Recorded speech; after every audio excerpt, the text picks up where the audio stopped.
Bonjour tout le monde, je suis Antoine. Gabriel, j'ai une question qui me tient à cœur aujourd'hui. Peux-tu me raconter une fois où tu as aidé quelqu'un de façon inattendue? Moi, j'ai une histoire qui m'a marqué, il y a 6 mois environ. Bonjour et bienvenue dans Spoken French, cher auditeur. Oh Antoine, quelle belle question. J'adore ces histoires d'entraide spontanée. Moi aussi j'ai une anecdote récente. Raconte-moi d'abord la tienne. Qu'est-ce qui s'est passé il y a 6 mois? Alors, j'étais dans le métro, ligne 1. Il était environ 18 heures. Je rentrais du travail. Et soudain, j'ai vu une dame âgée qui était tombée sur le quai. Tout le monde passait à côté sans s'arrêter. Une dame âgée qui était tombée, et personne ne s'arrêtait? C'est triste. Mais malheureusement ça arrive. Les gens sont pressés, ont peur. Et toi, qu'est-ce que tu as fait?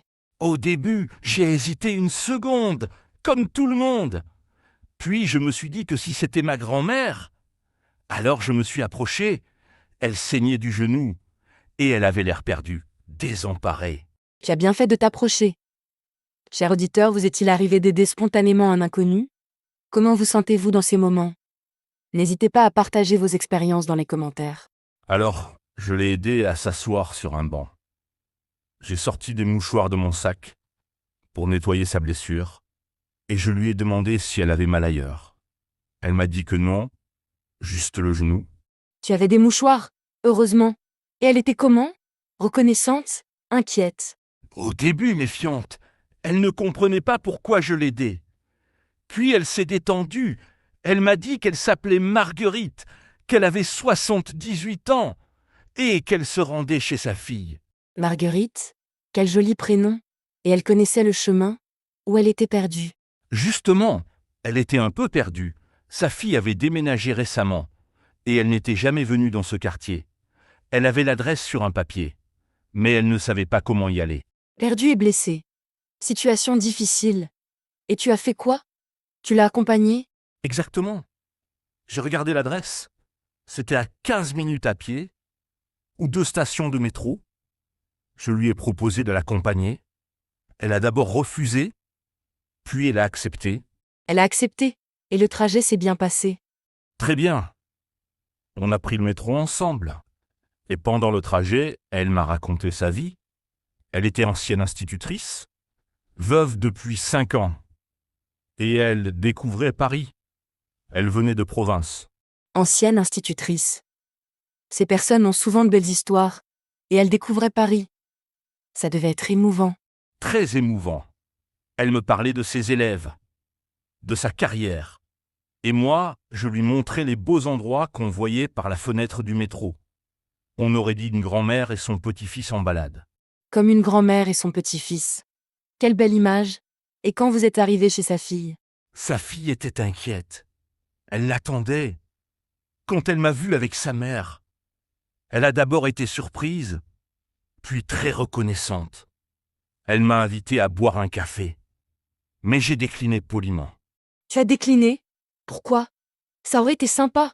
Je ne voulais pas m'imposer. C'était un moment en famille. Et puis j'avais fait ça naturellement.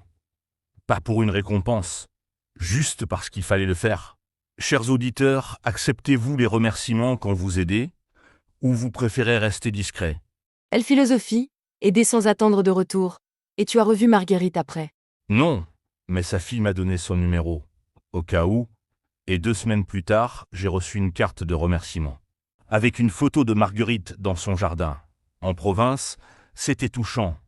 Une carte de remerciement. Comme c'est mignon. Elle n'avait pas oublié. Et toi, comment tu t'es senti après cette expérience? Très bien, fier, utile. Ça m'a rappelé que les petits gestes comptent, et qu'on peut changer la journée de quelqu'un, facilement. Et toi, raconte-moi ton histoire. Mon histoire. Alors c'était il y a 3 mois. Un dimanche matin. Je faisais mes courses au marché. Et j'ai vu un jeune papa. Avec 2 enfants en bas âge. Il avait l'air complètement dépassé. Dépassé comment? Qu'est-ce qui se passait? Un des enfants, une petite fille de 3 ans environ, faisait une énorme colère. Elle criait, se roulait par terre. Et l'autre, un bébé dans la poussette, pleurait aussi. Le papa ne savait plus où donner de la tête. Situation classique, mais difficile à gérer en public, surtout seul. Et les autres gens? Certains regardaient, avec désapprobation. D'autres détournaient les yeux. Moi j'ai pensé à ma sœur. Quand ses enfants faisaient pareil. C'est normal. Mais stressant pour les parents. T'as fait quoi? Tu t'es approché? Je me suis accroupie près de la petite fille. Je lui ai dit bonjour. Calmement. Et je lui ai demandé comment elle s'appelait. Elle a arrêté de crier. Surprise par cette nouvelle voix. Elle a arrêté. Technique intéressante, détourner l'attention. Exactement. Elle m'a dit qu'elle s'appelait Léa, et qu'elle voulait une pomme. Mais son papa avait dit non. Parce qu'elle avait déjà mangé un bonbon. Conflit classique. Le conflit pomme. Bonbon, je comprends le papa. Et tu as fait quoi? J'ai expliqué à Léa que papa avait raison. Qu'il fallait tendre.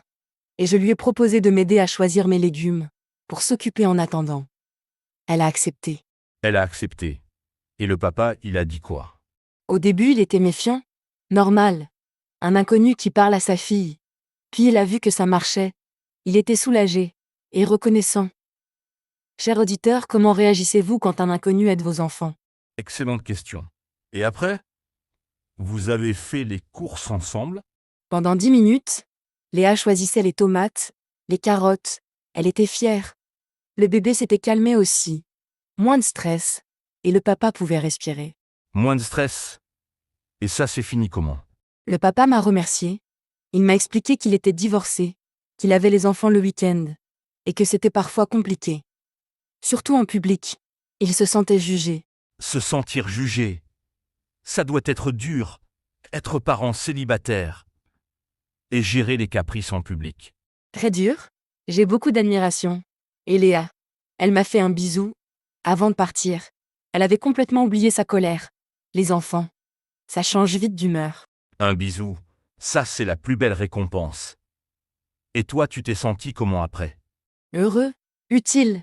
Et ça m'a rappelé l'importance de la bienveillance. Envers les parents. Les enfants. Tout le monde peut avoir des moments difficiles. La bienveillance. Mot important. Et nos deux histoires ont un point commun. Ne pas rester indifférent. Agir quand on voit quelqu'un en difficulté. Exactement. Ne pas rester indifférent. Et parfois, il suffit de peu. Un sourire. Une main tendue. Quelques minutes de son temps. Chers auditeurs, quel petit geste d'aide avez-vous posé récemment?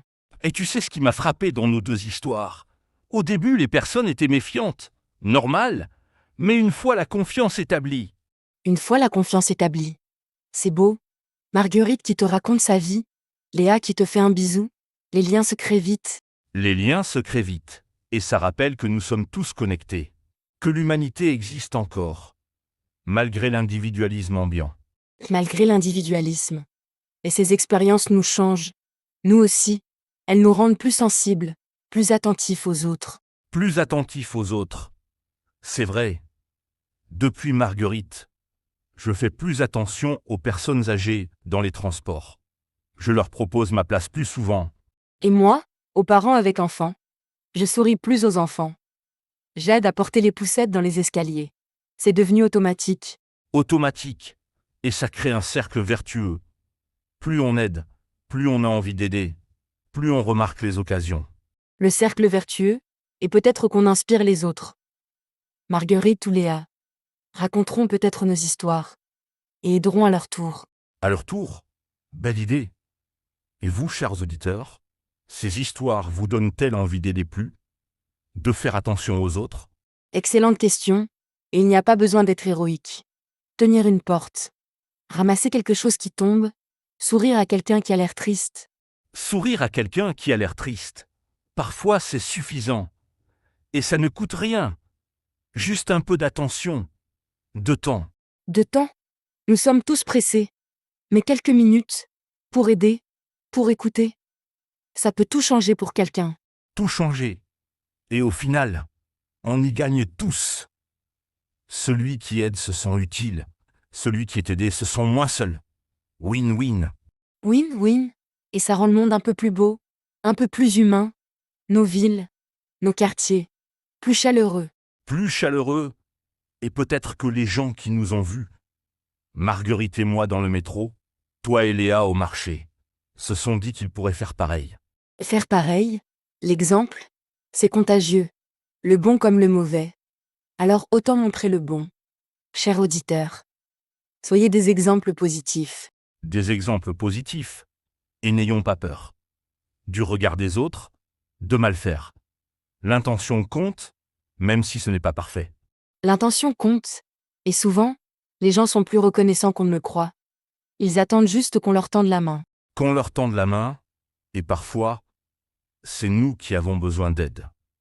Et quelqu'un nous aide. Le karma, ça fonctionne. Le karma, j'y crois. Ce qu'on donne, on le reçoit. Pas forcément de la même personne, mais ça revient. Sous une forme ou une autre. Sous une forme ou une autre. Et même si ça ne revenait pas, aider fait du bien à l'âme, au cœur. C'est thérapeutique. Thérapeutique, contre l'égoïsme. L'amorosité. Aider nous rappelle le meilleur de nous-mêmes. Et du monde. Le meilleur de nous-mêmes et nos histoires, Gabriel, me donne envie de continuer, d'être encore plus attentif, plus disponible. Plus disponible. Moi aussi. Et j'espère que nos auditeurs aussi. Que nos récits les inspireront. Les motiveront. Les motiveront. Et vous, chers auditeurs, n'hésitez pas à nous raconter vos histoires d'aide spontanée.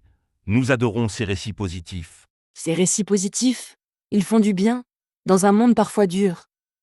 Rappelons-nous que la bonté existe, et qu'elle est contagieuse.